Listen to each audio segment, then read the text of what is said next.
Hello chess fans, this is Rick from Chess to Impress. The waiting is finally over. Friday, November 26th saw the first game of the long-awaited World Championship match 2021 between World Champion Magnus Carlsen from Norway and his challenger Ian Nepomniachtchi from Russia, although not playing under the Russian flag, but that's a different story. The venue was the Exhibition Center in Dubai in the United Arab Emirates. It's the best of 14 games with a rapid and blitz and God forbid Armageddon game in case of a 7-7 tie in the classical games. The time control is 40 moves in 2 hours, followed by 20 moves in 1 hour, followed by 15 minutes to finish the game, with a 30-second increment but only from move 61. And this is the handshake before game 1, not a very sharp picture, but it's the best I could do. Ian Nepomniachtchi on the left, Magnus Carlsen on the right. And here we see both players at the board during the opening phase of the game. The challenger was white, the champion was black. Nepomniachtchi opened with the e-pawn, while in fact it was FIDE President Arkady Dvorkovich who opened with the e-pawn. He made that move and then the game really started. Carlsen answered in a classical way with e5. Knight f3, knight c6, and we have a Spanish. The Ruy Lopez, the bishop was kicked, went back to a4, knight f6, Nepomniachtchi castled and bishop e7. Nepomniachtchi played rook e1. All these moves are very common, they have been played thousands, tens of thousands of times before. b5, the bishop dropped back, Carlsen castled and now h3, and that's discouraging black to play d7, d5. That would be sacrificing a pawn. It is the famous Marshall attack. Here d6 is a move, or bishop b7, but Carlsen played knight a5, a very rare line of the Ruy Lopez. He's giving up on that pawn on e5 to get the bishop pair. And Nepomniachtchi took on e5. Knight takes b3 and 8 takes b3. Black has sacrificed a pawn. Let's listen to Magnus Carlsen himself, what he had to say about it after the game.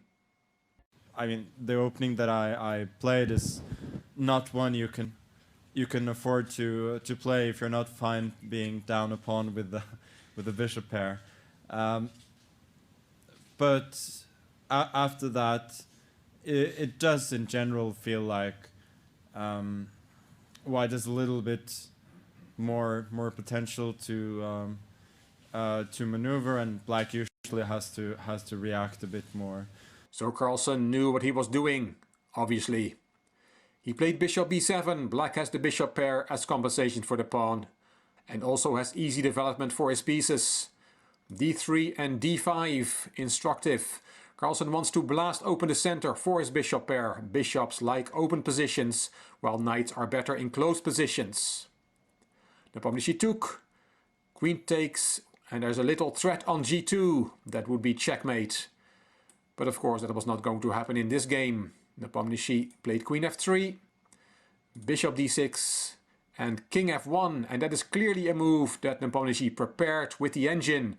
A human would not easily come up with that move, especially as it seems more urgent to get his queen side pieces into the game. The point of king f1 is to protect the rook, which is useful in some variations. Rook fb8. And in one of the broadcasts that I followed, it was former world champion Viswanathan Anand who explained that black is anticipating that the b file may open after a5, a4, and then the rook is nicely positioned on b8. As Grandmaster Anna Muzichuk explained, rook f2 b8 does something else as well. Black is now threatening to take on e5 as the bishop on b7 is protected. We'll see that in a second. Another option instead of rook f2 b8 would have been queen takes e5. Then white has to take on b7, recapture the piece, and queen h2. That looks better than it is for black. The queen is not doing much damage in white's position. And please note that the g2 pawn is protected by white's queen. So rook f2 b8 was played, and here Nepomniachtchi decided to swap the queens, get the queens off the board. Because there's a threat in the position, as I just mentioned. If it was black's turn to move again, then he could take on e5. The bishop on b7 is protected, so you have to take the queen. Bishop takes the white queen, and because the rook is hanging, you have to retreat, and then the bishop goes back to b7, and black has won a piece. So that is the threat in the position after the move from Carlsen, rook f to b8, and that's why Nepomniachtchi got the queens off the board. Carlsen recaptured with the knight, bishop d2 developing, and c5. White still has to get his development completed. Black's pieces are all in the game, but Anand pointed out here that the black rooks are not ideally placed. He would like the rooks to be on c8 and d8. Anand said here that black has full compensation for the pawn. Knight f3, and on another broadcast Fabiano Caruana explained the logic of this retreating move. The knight will go back to f3 one day anyway, as black wants to play either rook e8 or f6. Kicking the knight back. Nepomniachtchi decides to bring it back straight away so he can look at other options. Instructive explanation from the former challenger Fabiano Caruana. Rook d8 improving that rook. Knight c3. White has to complete his development, and knight b4 attacking the unprotected pawn on c2. Nepomniachtchi had to defend it in a passive way, and rook a to c8. Carlsen has improved his rooks, and here Anand made an interesting comment. Once you put pieces on the best squares, you can't improve them any further, and all black's pieces are now on very good squares. Knight e2 and knight c6. As we'll see, Carlsen is rerouting his knight all the way to h4. Bishop e3 and knight e7. The knight goes on his journey. And here d4 is possible, also knight g3 is possible, but Nepomniachtchi played bishop f4, and now we see two pairs of minor pieces being traded. Carlsen took on f3, changing one advantage for another, giving up on the bishop pair, but white's pawns on the king side will now get shattered. Let's hear the world champion explain it in his own words. But I was pretty happy with the plan that I found eventually. Giving up the bishop pair to some extent looks very counterintuitive, but I thought that I would still have reasonable compensation with his weakened pawn structure and relatively passive pieces, and at least in the game I was at least half vindicated. So somewhat counterintuitive, giving up on the bishop pair. Bishop takes f4 and knight takes f4. Two pairs of minor pieces have been swapped. And now we're truly in an endgame. Rook c6, rook e1, knight f5, c3 and knight h4, attacking the unprotected f3 pawn. So rook e3 and king f8. Knight g2 from Nepomniachtchi, and you can swap those, king takes, and Anand said here, I don't feel that Magnus thinks he will lose this rook endgame, but he would like to avoid even having difficulties doing it. Here white will be able to try for a little while in his rook endgame with an extra pawn. And that's why Carlsen did not swap the knights, he played knight f5. Rook e5, attacking the knight, g6 to protect it, and here rook d1 is possible. King e2 was also looked at, but Nepomniachtchi plays knight e1. Knight g7, Carlsen keeps dancing with his knight, he's now heading for the e6 square. Rook e4, f5, kicking that rook, rook drop back, knight e6 from Carlsen, knight back to g2, a lot of maneuvering here, and b4. Carlsen said that white had misplayed the position somewhat and that he gradually got the upper hand with black. King g7 is another option, pointed out by Anand. Safety first, putting the king on a safer square. And a possible dream for black could be to one day pick up the h3 pawn with the king. Amazing how grandmasters, how former world champions think. But as said, b4 was played by Carlsen on move 33. King e2, the king is hurrying to the queen side where the danger is coming from. Rook b8, and let's listen what the 15th world champion Viswanathan Anand thought about this position. I think at the board, if I would be convinced that I'm already not better, and since I'm not better, but I could easily slip to being worse, I might start thinking about how to liquidate. I mean, I don't feel that white has a lot to play for anymore, but if you don't take a decision now and you keep drifting along, in a few moves you might be actually finding it difficult to make a move. So the tables have turned slightly. White was slightly better and now black has an edge. King d2.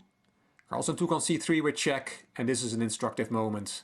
You could recapture with the king, keeping the extra pawn, but it is a bad mistake because there is knight d4 and that's winning the b3 pawn anyway, with a very good position for black.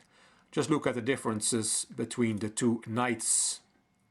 And also please note you cannot protect that pawn on b3 with the rook because then there is a fork on b5, winning material.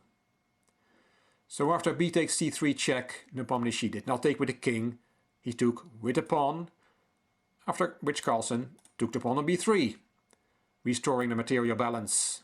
And here some of the commentators got excited. Would we see another famous Magnus Carlsen endgame squeeze? Nepomniachtchi attacked the rook. Rook dropped back and h4, an important move as Anand explained, as it takes away the g5 square from the black knight and it's also less vulnerable on h4 than on h3. Carlsen played king f7, rook e2 e1, making room for the knight to go to c4 through the e3 square.